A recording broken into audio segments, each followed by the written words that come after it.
ஒரு 5 வருஷம் கூட பதவியில் அவர் உக்காரலாம். ஆனால் மக்களுக்கெல்லாம் அவர் துணையாக இருக்கணும். அவர் யாருக்குமே எதுவுமே இருக்கக்கூடாது. அவர் நல்ல மாதிரியாக இருக்கணும், நல்லா செய்யணும் மக்களுங்களுக்கு.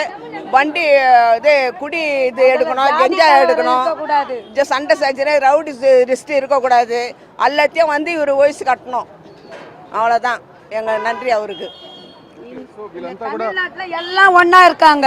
அப்படி இருக்கும்போது జాతి కలవరత ఉండకూడదు.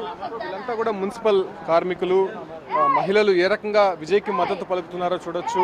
నిజంగా వాళ్ళ సంతోషానికి అవధులు లేకుండా పోతుంది. ఇంతకు ముందు ఉన్నటువంటి ప్రభుత్వం మహిళలకి భద్రత లేకుండా చేసింది.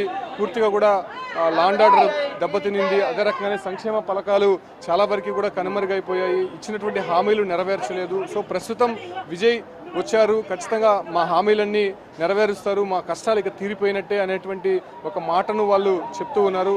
పెద్ద సంఖ్యలో కార్యకర్తలతో పాటు అక్కడ ఉన్నటువంటి మాస్ పీపుల్ అందరూ కూడా ఇక్కడికి వచ్చి తమిళనాడుకి నూతనగా ఎన్నికైనటువంటి విజయ్కు మద్దతు పలుకుతున్నటువంటి దృశ్యాలు చూస్తున్నాం. మహిళల్లో ఆనందోత్సవాలు ఏ రకంగా ఉన్నాయి, ఖచ్చితంగా ఇచ్చినటువంటి హామీలు విజయ్ అమలు పరుస్తాడు, మాకు విజయ ఒక ధైర్యం అనే విషయాన్ని మాత్రం ఇక్కడ ఉన్నటువంటి మహిళలు స్పష్టం చేస్తున్నారు. వీడియో జర్నలిస్ట్ పురుషోత్తంతో ఉమాశంకర్, బిగ్ టీవీ, చెన్నై నుంచి.